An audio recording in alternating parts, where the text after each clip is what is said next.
Penyakit yang membunuh dalam diam. Tidak kelihatan pada mata kasar luka dan darahnya, namun masih terasa sakit dan pedihnya. Mereka yang mengalami sahaja yang memahami. Sukar untuk diluahkan dan diceritakan dengan kata-kata. Tiada perkataan yang mampu mengungkapkan bagaimana setiap hari itu terasa seperti siksaan tanpa pukulan. Itulah masalah kesihatan mental dan tekanan emosi. Assalamualaikum warahmatullahi wabarakatuh. Kami dari kumpulan 12 ingin membentangkan tentang tajuk kajian kami iaitu masalah kesihatan mental dalam kalangan pelajar Institusi Pengajian Tinggi IPT. Saya Fatina Billah binti Adi Saari sebagai pembuka pembentangan kami pada hari ini. Memperkenalkan ahli kumpulan 12 terdiri daripada Nurul Alisa binti Fauzi, Siti Nur Ashikin binti Muhammad Khori, Nur Aina Alia binti Muhammad Rosdi, Nur Husna binti Adnan dan Fatina Billah binti Adi Saari. Definisi kesihatan menurut Kamus Dewan Bahasa adalah perihal sihat, kesegaran dan kebaikan keadaan tubuh badan. Manakala definisi kesihatan mental pula tiada definisi yang rasmi, namun menurut penilaian profesional, kesihatan mental didefinisikan sebagai keupayaan individu berfikiran secara waras, dapat mengendalikan tekanan dengan baik serta menjaga hubungan sosial seterusnya menyumbang kepada masyarakat dan negara. Kesihatan mental menjadi asas keupayaan individu untuk menjalani kehidupan dengan baik kerana ia boleh memberi impak kepada cara kita menjalani kehidupan seharian, cara kita melakukan kerja dan pelajaran serta menjaga hubungan silaturahim. Objektif utama kajian ini dijalankan adalah untuk mengenal pasti dan menerangkan faktor-faktor utama yang menyumbang kepada masalah kesihatan mental dalam kalangan pelajar universiti. Seterusnya, menyelidiki bagaimana masalah kesihatan mental dapat mempengaruhi hubungan sosial, kesejahteraan emosional dan interaksi pelajar dalam universiti. Akhir sekali, mencadangkan langkah-langkah spesifik untuk meningkatkan kesihatan mental pelajar universiti termasuk penambahbaikan dalam sistem sokongan atau perubahan dalam polisi universiti. Permasalahan kajian yang pertama adalah tahap pengetahuan pelajar IPTA mengenai kesihatan mental yang rendah dengan merujuk kepada kajian pada tahun 2011 yang dijalankan oleh Intan Nurhaila, Mio Safari dan lain-lain di UKM Bangi. Tahap pengetahuan pelajar IPTA mengenai kesihatan mental terbukti rendah dengan 83.3% responden mendapat min skor kurang daripada 8. Kesihatan mental memberi pengaruh kepada prestasi pelajar. Merujuk kepada petikan kajian Samsudin dan Hong pada tahun 2016, kesihatan mental turut dilihat sebagai salah satu komponen penting dalam pembentukan model insan yang berprestasi tinggi.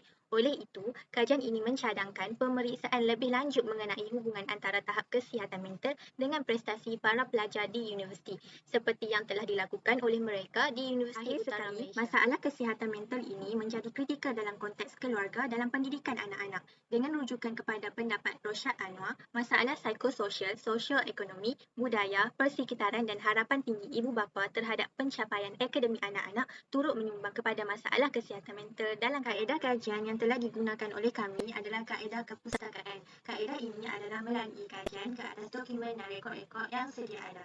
Lokasi pencarian bahan bagi mengumpul data untuk kajian ini telah dijalankan di Perpustakaan Universiti Kebangsaan Malaysia iaitu Perpustakaan Tun Sri Lanang. Manakala, bagi info tambahan, pencarian secara online juga turut dijalankan dengan melayari sumber-sumber seperti e-sumber app DSL, Google Scholar serta laman sesawang rasmi kesihatan. Assalamualaikum, saya Nora Syikin akan menjelaskan kajian lepas yang telah kami gunakan sebagai rujukan. Terdapat 4 kajian yang telah diguna pakai, iaitu yang pertama pada tahun 2021 oleh Hazwani Muhammad Ganasan dan Nurzaini Azman. Mereka telah mengkaji kesihatan mental dan motivasi pelajar semasa pembelajaran dalam talian sepanjang pandemik COVID-19. Kajian mereka berfokus kepada pelajar sarjana pendidikan di UKM. Hasil kajian mendapati kesihatan mental responden berada dalam keadaan baik dan normal. 6 dimensi motivasi telah diajukan kepada responden. 5 daripadanya mempunyai nilai yang tinggi manakala 1 mempunyai nilai yang sederhana, iaitu dimensi kebimbangan ujian. Pada tahun 2020, satu kajian yang telah dilakukan oleh Wafi Ramli dan Sharifah Rohaya Syed Daud. Mereka mengkaji faktor tekanan dalam kalangan pelajar Universiti Sains Malaysia. Mereka mengkaji responden yang terdiri daripada pelbagai latar demografi. terdapat 3 tekanan yang telah dikaji oleh mereka, iaitu aspek pembelajaran, aspek kewangan dan juga aspek peribadi. Selain itu, kajian pada tahun 2016 oleh Syamzaifah Samsudin dan Kevin Tan Chi Hong. Mereka telah mengkaji hubungan antara tahap kesihatan mental dan prestasi pelajar sarjana muda di Universiti Utara Malaysia. Hasil kajian mendapati kesihatan mental berkait rapat dengan prestasi pelajar. Apabila tahap kesihatan mental pelajar rendah, kebarangkalian untuk mereka mendapat kelas pertama juga akan berkurang. Statistik kajian menunjukkan 48% daripada responden mempunyai status kesihatan mental yang baik. 67.21% pelajar yang mempunyai PMK 3.67 ke atas mempunyai tahap kesihatan yang baik. Akhir sekali, kajian pada tahun 2011 oleh Intan Nurhaila, Nurlijah Kasim, Nur Falihin, Muhammad Haziq dan Muhammad Yusof telah mengkaji tahap pengetahuan mengenai kesihatan mental dalam kalangan pelajar Institut Pengajian Tinggi Awam. Kajian ini telah dilakukan di UKM Bangi. Responden terdiri daripada pelajar UKM yang mempunyai pelbagai latar sosiodemografi yang berbeza. Hasil kajian ini telah mendapati tahap pengetahuan pelajar terhadap masalah kesihatan mental ini masih berada pada tahap yang rendah, iaitu kurang daripada 80%. Seterusnya, saya akan mengupas dengan lebih lanjut mengenai punca dan juga kesan bagaimana masalah kesihatan mental ini terjadi dalam kalangan para mahasiswa dan mahasiswi di Malaysia khususnya. Secara amnya, seseorang yang bergelar pelajar tidak lari dari tekanan yang dihadapi sepanjang tempoh pengajian. Namun, tekanan emosi yang melampau boleh menjurus kepada ketidakstabilan dalam mengurus emosi yang dihadapi seterusnya, menyebabkan berlakunya hal-hal yang tidak diingini. Ini adalah salah satu punca mengapa masalah kesihatan mental terjadi dalam kalangan pelajar pada masa kini. Mereka merasakan bahawa keperluan untuk mencapai keputusan yang cemerlang dalam akademik adalah salah satu jalan untuk berjaya pada masa akan datang.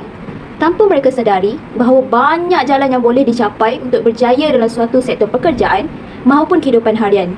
Selain itu, selaras dengan tekanan akademik yang perlu dicapai, para pelajar juga terbeban dengan harapan tinggi ibu bapa untuk melihat anak-anak mereka berjaya dan berguna dalam hidup. Ini merupakan reaksi normal oleh ibu bapa kerana tiada ibu bapa di dunia ini yang tidak menginginkan anak-anak mereka menjadi seorang yang berguna. Namun, dengan harapan yang menggunung itu, para pelajar yang sudah tertekan untuk mengekalkan prestasi yang baik dalam akademik justru menafsirkan harapan itu sebagai keperluan wajib untuk berjaya. Tambahan itu, ada sebahagian daripada para pelajar yang tergolong dalam keluarga yang tidak begitu stabil dan bermasalah.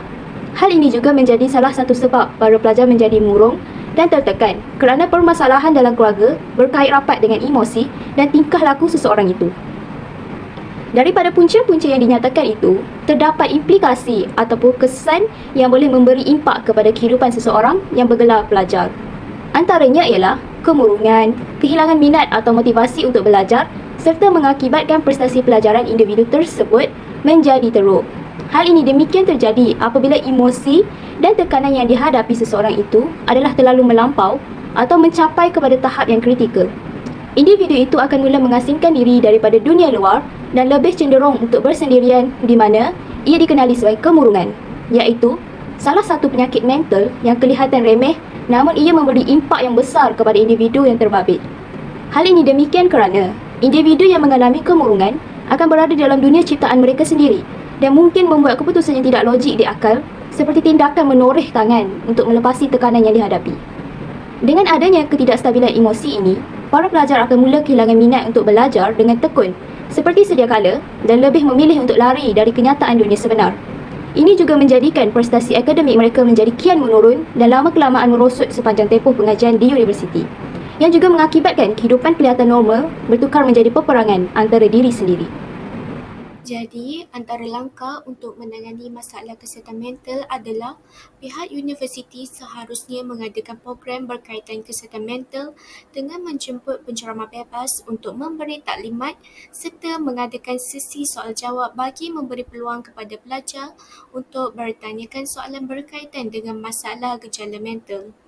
Bukan itu sahaja, ibu bapa turut memainkan peranan penting untuk mengurangkan masalah kesihatan mental di kalangan anak mereka.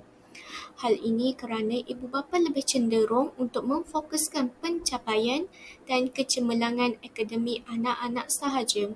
Malangnya, hal ini secara tidak langsung mendorong kepada peningkatan isu kesihatan mental. Langkah yang terakhir adalah peranan pelajar itu sendiri, iaitu dengan mengamalkan gaya hidup yang sihat seperti beriadah, bersenam, tidur secukupnya serta bijak menangani stres. Kesimpulannya, masalah kesihatan mental adalah cabaran yang serius yang memerlukan perhatian yang mendalam. Kesedaran dan pemahaman masyarakat perlu ditingkatkan untuk mengurangkan masalah ini. Penyediaan perkhidmatan kesihatan mental yang luas dan kolaborasi di antara pelbagai pihak adalah kunci untuk mencapai kesejahteraan holistik. Kesihatan mental adalah hak asasi manusia dan tindakan segera perlu diambil untuk mencipta masyarakat yang lebih mengambil berat terhadap individu yang mengalami masalah kesihatan mental. Saya, wakil dari kumpulan 12, ingin menyampaikan rasa terima kasih atas kesudian untuk meluangkan waktu dan menyaksikan video pembentangan ini sehingga akhir. Sekian, terima kasih.